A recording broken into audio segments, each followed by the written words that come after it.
जय माता दी। आज मैं आपके सामने एक साधु और एक चुईया की कहानी सुनाने जा रही हूँ। एक बार की बात है, एक जंगल में एक साधु रहता था। वो अपनी तपस्या में लीन था। वो अपनी कुटिया के अंदर बैठा हुआ था। तभी जंगल में से एक चुईया भागती भागती आई और साधु के पास आकर चिल्लाने लगी, साधु महाराज मुझे बचा लो, साधु महाराज मुझे बचा लो। तभी उनका ध्यान भंग हुआ और उन्होंने चुईया को देखा। तो वे चुईया से बोले, क्या हुआ चुईया, तू इतनी डरी हुई क्यों है? तब चुईया ने कहा कि साधु महाराज, मेरे पीछे एक बिल्ली पड़ गई है जो मुझे खाना चाहती है। बहुत मुश्किल से मैं अपनी जान बचा कर आई हूँ। मुझ पर दया करो और उस बिल्ली से मुझे बचा लो। तब साधु महाराज ने अपना लोटा उठाया, जिसे कमंडल कहते हैं, उस कमंडल से गंगा जल के छींटे दिए चुईया के ऊपर। तो वो चुईया बिल्ली बन गई। और फिर साधु महाराज कहने लगे, अब तुझे बिल्ली से डरने की ज़रूरत नहीं है, अब तू वापस जंगल में जाकर आराम से रह सकती है। कुछ दिन ही बीतते थे। साधु महाराज अपनी तपस्या में बैठे हुए थे।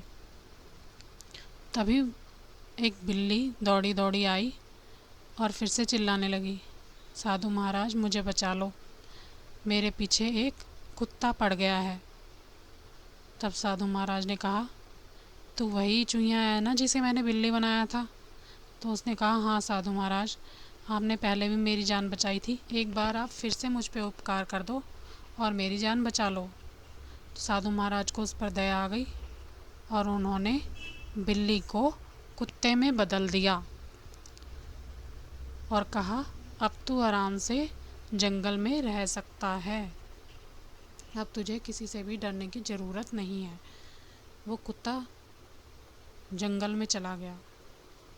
कुछ दिनों के बाद साधु महाराज फिर से अपनी कुटिया में तपस्या कर रहे थे। तभी एक कुत्ता दौड़ता दौड़ता आया और बोलने लगा कि साधु महाराज मुझे बचा लो। तो साधु महाराज ने कहा, तू वही बिल्ली है ना जिसे मैंने कुत्ता बनाया था? तो उसने कहा, हाँ मैं वही हूँ। तो उसने साधु महाराज ने पूछा कि अब क्या हुआ? तो कुत्ता कहने लगा, मेरे पीछे एक शेर पड़ा है और वो मुझे खाना चाहता है।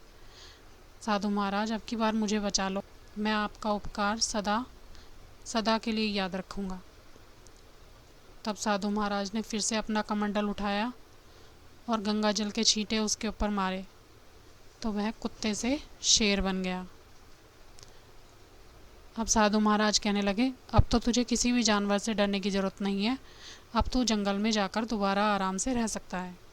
तो वो शेर खुशी खुशी जंगल में वापस चला गया। कुछ दिनों बाद वही शेर जंगल में भूखा प्यासा भटक रहा था। उसे खाने को कुछ नहीं मिला। तो उसने सोचा कि मैं क्या करूं जिससे मेरी भूख मिट जाए। तभी उसे उस साधु की याद आई जो पास ही जंगल की कुटिया में रहता था। वो वापस से दबे पांव आया और साधु से बोला, साधु महाराज मेरी बात सुनो। तो साधु बोले, क्या बात है? अब तो तुझे किसी से डरने की चिंता नहीं है, अब तू मेरे पास क्यों आया है? उसने कहा, आपकी बात बिल्कुल ठीक है, पर अब मेरा शरीर इतना बड़ा हो गया है कि मुझे खाने के लिए ज़्यादा भोजन की ज़रूरत है और मुझे भोजन मिल नहीं रहा। तो साधु महाराज ने कहा, मैं तेरे मन की इच्छा समझ गया हूँ, पर मैं तेरी इच्छा पूरी नहीं होने दूँगा। तो साधु की बात सुनकर शेर बोला, आप क्या कर सकते हो? अब मुझे भूख लगी है तो मैं आपको ही तो खाऊंगा। देखो आपके अंदर कितना मांस भरा पड़ा है और इससे मेरी भूख भी मिट जाएगी। तभी साधु महाराज ने अपना कमंडल उठाया और उसके ऊपर वापस गंगा जल के छींटे दे मारे, जिससे कि वो शेर फिर से चुईया में बदल गया। तब साधु महाराज बोले कि तेरा यही हाल होना चाहिए था, जिसने तुझ पर इतना उपकार किया तू उसी को खाने चला है, इसलिए तू अब चुईया ही बन जा, तू चुईया बनने के लायक ही है। शेर हाथ जोड़कर माफ़ी मांगता रहा, पर साधु ने उसकी एक बात नहीं सुनी। कैसी लगी बच्चों कहानी? इस कहानी से क्या शिक्षा मिलती है? इस कहानी से ये शिक्षा मिलती है कि कभी भी हमें किसी के एहसानों को भूलना नहीं चाहिए।